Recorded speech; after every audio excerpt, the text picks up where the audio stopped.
Great to hear the Emperor Roscoe, and it'll be part of my programme that I do on Radio 2 this evening at 10 o'clock. Talking to Percy Sledge, Warm and Tender Love, a text saying, my fondest memories of a kiss in the car, my girlfriend later to become my wife, sat in the car listening to Percy Sledge at midnight. My wife sadly passed away last year. She would have loved listening today. Well, many memories no doubt you have of that very special woman, and we think of her right now. Thank you for your text. This one, dear Johnny, I was a babe when you were playing great music on the air in '67, but I listened at home in Ipswich to Caroline throughout the '70s and early '80s and gained a lifelong love of music from you all. I was fascinated to learn more about the history of pirate radio at your talk on Friday and yesterday with the DJs at the Electric Palace before the film The Boat That Rocked. These important celebrations are bringing in a story of pirate radio to life for a new generation, which helps us to understand the importance and bravery of what you guys did. Followed you on Radio 1 and 2 since. Good to meet you Friday and on the boat last night. Get my book signed. Have a great time celebrating with all your former colleagues. Thank you, Liz, from Colchester for that message. And what we used to do on Radio Caroline from 3.5 miles out in the North Sea was to reach out and connect with you and play you some great music. And it was the time of Tamla Motown. Here are the Four Tops.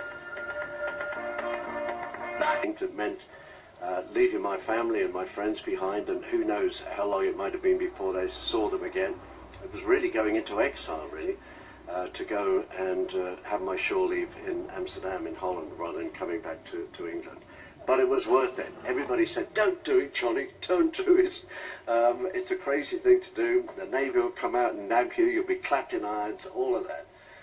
My parents supported me in doing it, and 50 years on, obviously, I'm very glad I did. And thank you to everyone who supported pirate radio over the years and who's been a part of this special day. Whether you're here at Harwich or not, I know you're with us, and it's a great feeling just to connect up again.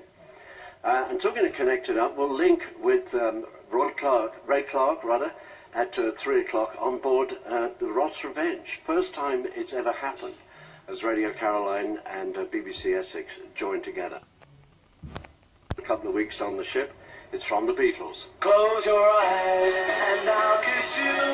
Tomorrow I'll miss you. Remember, I'll always be true. Big antenna on the mast, it radiates 360 degrees, so it goes as far to Holland as it does coming into the UK. So people listening in Germany, France, Holland, Belgium, all over the place. Would they really be brave enough to do it? Or would they be stupid enough to do it? How dare they? I mean, somebody gave me a scrapbook with all this stuff in, and I just happened to see a photograph of Edward Short, who was the Postmaster General. He said, we live in a society that's governed by the rule of law. And one of the slides I put up when I did the talk on Friday at Colchester was a Daily Mirror article. The first pop pirate is all alone again. Yeah. And there was a photograph of Ted Short with a transistor radio and saying, thanks to Ted Short, nearly all the pirates are now off the dial. It was a terrible thing to do, to deny people their favourite radio station. And that feeling that we're going to recreate, and we will relive half an hour from now at 3 o'clock, when Paul Kay said Radio London time is 3 o'clock and Big L is now closing down. And you couldn't believe it, really, no, that it was actually going to happen. And well, then it did. They played Big Lil, and then there's dead silence. You were working on Caroline, actually broadcasting at that time, and I know you couldn't actually hear the moment, but Robbie came in, didn't he, soon after, and said, we're alone now, they've gone, it's closed. Yeah. And then we all were twiddling around, have they really gone? Because I was listening to Caroline, you know me, big Caroline fan, but I just checked, and yeah, London had gone. And then we were all saying, will Johnny do the midnight thing? Or will he actually, ha ha, I'm off, goodbye at midnight. All a big, we are closing. And I really thought that. I thought you would. I didn't think you would actually do it. And then when you did, well. It was all a bit serious, but Ronan gave me this speech that people sort of misunderstood. When he said, we'd like to thank Harold Wilson and the Labour government for finally recognising our right to be here and all of that stuff.